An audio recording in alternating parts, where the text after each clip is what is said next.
Hi, നിങ്ങൾക്കൊരു മാങ്ങാപ്പുളിശ്ശേരി കാണിക്കാൻ. അപ്പം ചെറിയ 2 പഴുത്ത മാങ്ങ, വലിയ പുളിയില്ല എന്നാലൊട്ട് വലിയ മധുരമില്ല, അങ്ങനത്തെ 2. ഇത്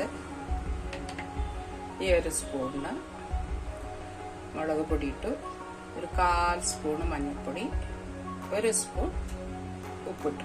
ഇത് നമുക്ക് അങ്ങനെ അടച്ചു വെച്ച് വേവിച്ചെടുക്കാം. ഓക്കെ, കാണിച്ചു തരാം നിങ്ങൾക്ക് 1 by 1 പ്രോസസ്. ഓക്കെ, നമുക്കിപ്പോൾ വിഷുവൊക്കെ അല്ല, അപ്പോൾ മാങ്ങാപ്പുളിശ്ശേരി ഉണ്ടാക്കി നമുക്ക് കാണിച്ചു തരാം ബിഗിനേഴ്സിന്. അടച്ച് വേവിക്കാം. ഓക്കെ, ഒരു പകുതി വേവാകുമ്പോൾ നമുക്ക് ബാക്കി കാര്യങ്ങളൊക്കെ ചേർക്കാം. ഇപ്പം നമുക്ക് അരപ്പ്, തേങ്ങ, ഒരേ ഒരു മുളക് പൊടി ഇട്ടിട്ടുണ്ട്, വേണ്ടവരിട്ടാൽ മതി. ഇത്തിരി ഇട്ടിട്ടില്ലല്ലോ. ഒരേ ഒരു പച്ചമുളക്, പിന്നെ ഒരു 8-10 കുരുമുളകിൻ്റെ ജീരകം എല്ലാം കൂടി ചേർത്ത് അരച്ച്, പിന്നെ നമുക്ക് തൈര് കേടും വേണം കേട്ടോ. എന്നിട്ട് ഞാൻ അടുത്തത് കാണിച്ചു തരാം.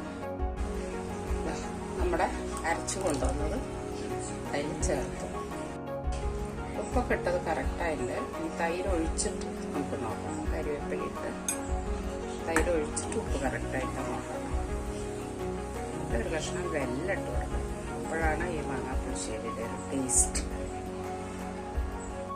തൈര് ഒഴിച്ചു കൊടുത്ത് എന്നിട്ട് ഉപ്പ് നോക്കിയിട്ട് വേണമെങ്കിൽ ഇടാം നമുക്ക്. ഓക്കെ, തൈര് ഇട്ട് കഴിഞ്ഞാൽ പിന്നെ അധികം തിളയ്ക്കണ്ട, വേഗം എടുക്കാം. ഓക്കെ, തിള വന്നു അതിപ്പോൾ ഒരു കഷ്ണം വെല്ലം കൂടെ ഇട്ടിട്ട് നമുക്ക് ഇറക്കാം. എന്നിട്ട് വറവിടാം. ഓക്കെ, നമുക്ക് വറവിടാം. ഓക്കെ, എണ്ണ ഒഴിച്ച്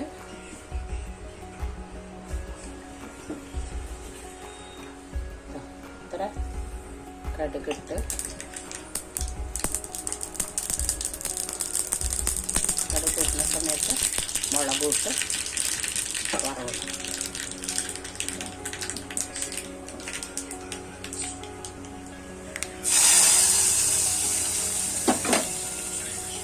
നമ്മുടെ മാങ്ങാപ്പുളിശ്ശേരി റെഡി. എല്ലാവരും ഉണ്ടാക്കി നോക്കുക, എളുപ്പമാണ്.